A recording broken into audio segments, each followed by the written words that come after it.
I recently completed my first Far Cry game, that being Far Cry 5. I know I've had a few gameplays on the channel of it here in the past. I've really been slowly playing it since January, and while the game was large, had an overwhelming checklist of missions, I really enjoyed it. That's probably because it's my first true Far Cry game besides Blood Dragon that I've played, and thus I haven't got used to the whole Ubisoft formula and really worn out from it yet.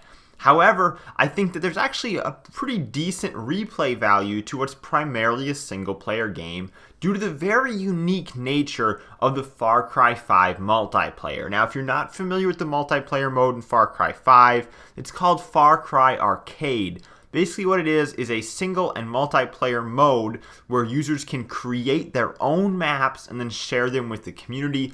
Ubisoft has put together like a pre-curated playlist of some of the best and most popular ones, and when you complete a map, you're able to rate it at the end. So these can range from being just plain old multiplayer maps where you play 6 on 6, which isn't very much fun, largely because while the maps may be well made and well designed, they aren't very well balanced for 6 on 6 multiplayer because the one person who was creating it probably didn't have 11 other people on hand to try and help balance the map with. So there's definitely an imbalance side to side on those maps. What I really like are the single player ones that are there in the Far Cry Arcade.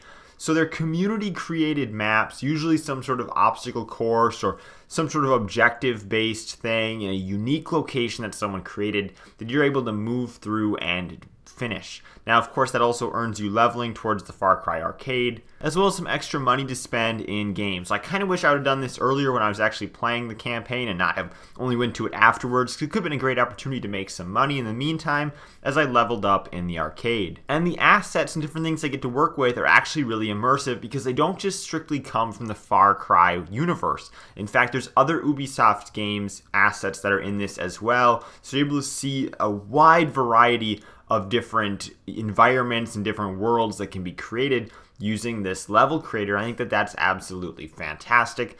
Not to mention that there is a web portal aspect to it as well, where you can find, different levels you want to add to your playlist to play and things like that. A lot of the things I really looked for out of the social club on GTA 5. Now, it is interesting to note that the sequel of sorts to Far Cry 5, that being Far Cry New Dawn that came out last year, does not have a level editor or an arcade mode in it. Rather, it just has the co-op campaign that really the Far Cry 5 already had. So they took out that level editor, and I understand that New Dawn was sold at a discounted price of, I think, initially $40. So maybe that's why it was missing, or maybe this is something that Ubisoft never plans to come back to. I know that it got a lot of flack for the obvious intention that Ubisoft didn't bother to make very much content for their multiplayer offering. Sure, they did have some pre-made maps, but primarily they were asking the community to really work and put in the time to actually create multiplayer content for their game, and ultimately that user-created content was going to make or break the multiplayer experience.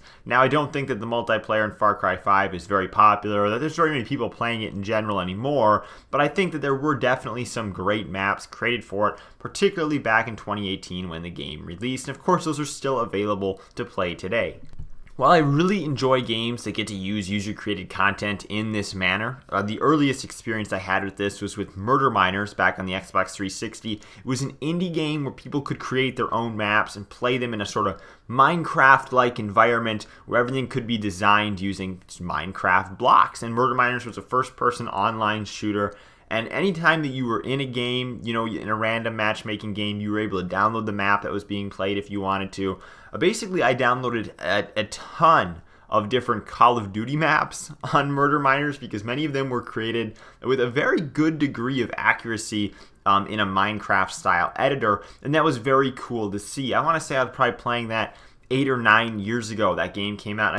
So I guess my point with this is I'm all for user-created content and having these creation suites in the game. But at the end of the day, I don't think, like in the situation with Far Cry, it can become a case of the community will make or break the success of an entire mode. I think that the lack of the Far Cry team's commitment to making great new third-party quality content for this multiplayer mode is ultimately why it just gets so little recognition and so few people pay attention to it or even know that there is a multiplayer mode like this even in Far Cry 5 to begin with, because Far Cry's team themselves did not create enough content for it. They relied on a community that didn't have enough invested players in it.